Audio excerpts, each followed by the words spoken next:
Well, we had my first dance assessment of the semester. I know I didn't do excellent, but with trying to learn a completely new skill, get in shape, and get flexible in ways that I wasn't before,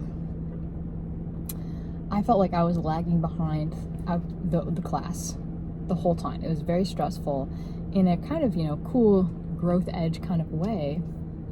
And a lot of these kids, have been in dance their whole life and stuff like that. No, I haven't, so, there's a lot there. But still, I thought I was gonna super fail at the performance evaluation situation. I thought I was doing the worst in the entire class because I definitely was going slower than everybody else. Whenever she would do a move, I would miss it, and everybody else seemed to be doing it immediately. I'd be asking lots of questions. Nobody else was asking questions. She was saying, "Everyone good?" I was saying, "I'm not good. I don't have it." And I don't know. I guess I just felt like I was way behind everyone. But when we did the final evaluation of the dance routine, and I watched everybody else, a bunch of people were messing up and were forgetting moves, and we're struggling with certain beats that I thought had been way ahead of me. And then when I did it, I definitely forgot some things. But I had multiple people reach out, speak to me specifically and say, "Oh my God, you did so good. I'm so impressed." And I was just kind of blown away because I thought I was really, really doing bad. And so I guess what that's teaching me is that, I don't know, maybe just, perseverance. And then also, I think I might just have, some growth edges here at this class that the other kids might not have. But I might have some strengths that they don't have either. I went over this thing over and over and over and over and over and over and over, and I kept asking questions because I knew I was missing it. And so then I think all of that ended up paying off in the final evaluation. And the other thing that I think happened was I put a lot of, I'm very into performing. I'm very into channeling different energies when I'm dancing, and I do that a lot. I perform and I dance a lot. I just haven't ever learned other people's routines, systematically. And so that dancing and that embodying the energy of the dance, I kind of have that down already. And so I think that really added something, and maybe made up for some other feelings that I had. I've also just felt challenged in this dance because I have social anxiety, and I sometimes feel that I'm not interacting with people in a very normal way or something. I sometimes feel that I can be too overzealous or too I don't know. I just have social anxiety about the way that I interact with people. And so, it is something I need to work on. I think that relating to I don't know if I'm on the spectrum or not, but I definitely have some tendencies. And I think that because of that, I do have to work to be more aware of how I'm interacting with people. And so I think that really challenges me in the dance as well, and in a class and in a new environment as well, is that I don't know how to make friends, and I'm not as so good at understanding if I'm offending people or being rude, and so yeah, that's kind of been a unique challenge. But this experience, that's one reason I love dance, is because when you're communicating with your body, there's so much more clarity than in communicating with your words. there's just so much more clarity, and it's easier for me to communicate with my body than it is to communicate with my words. I think I'm understood better. So it was a really cool bonding experience to be able to move with these people and, you know, celebrate their movement, because that was communicating a lot, and then celebrate each other with our movement. So that's that. I had a really good weekend. It's bleeding time, so I am low energy. Apparently I have a sore throat, probably from screaming in there for my fellow dancers. God, some of these people did so fucking good, like really inspiring.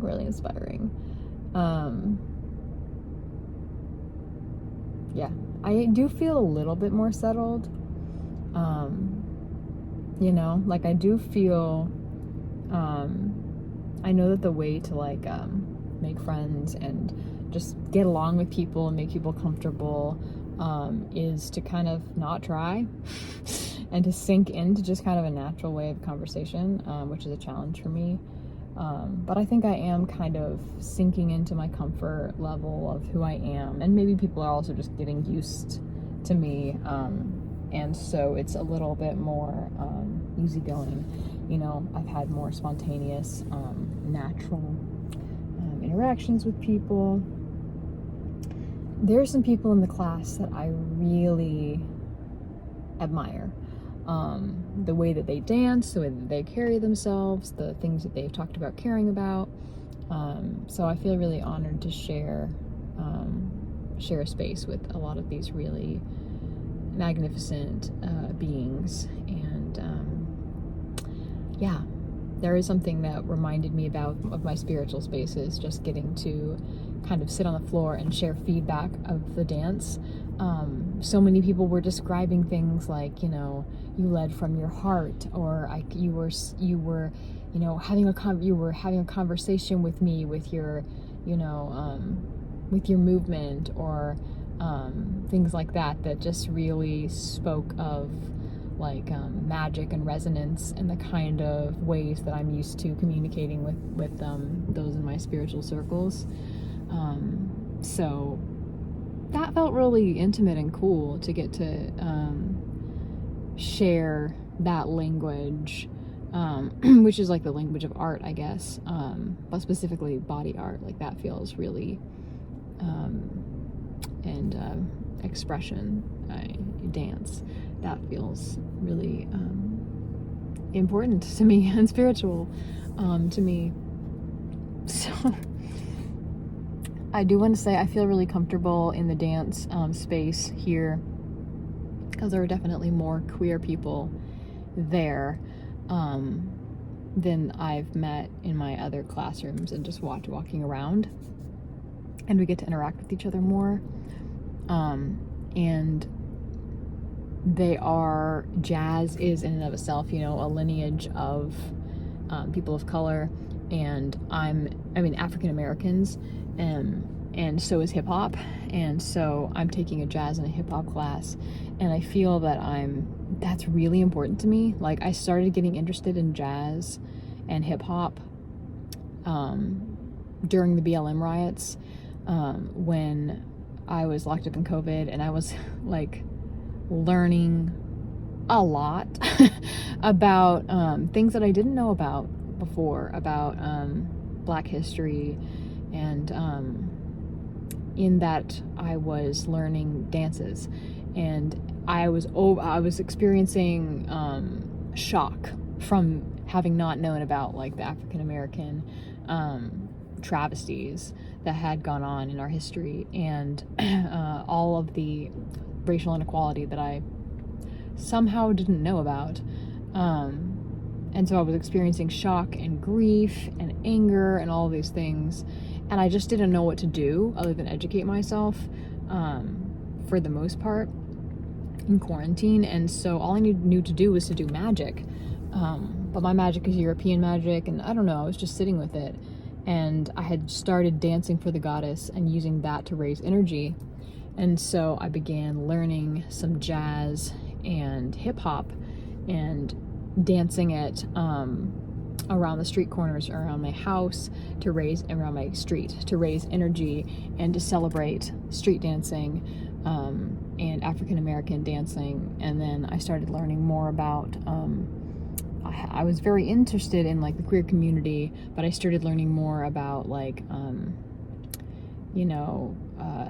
drag culture and how it was an African American origin, which I didn't realize that. The cakewalk drag shows were started by enslaved African American peoples, pre-Civil War era.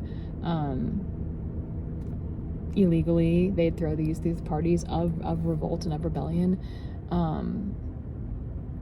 of drag, and so all of these beautiful combinations of dance and Vogue and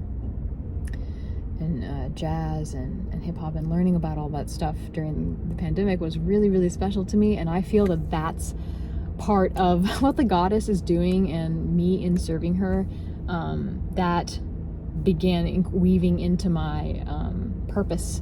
My purpose as a witch has been, at the time it was to free women and to free the earth, and that's 100% still the truth, but at that time it began becoming more complex, and weaving into that became needing to dance the dances of celebration, and using that somatic experience of experiencing and celebrating dances of people of color, communities of color, to connect with the cultures and celebrate that.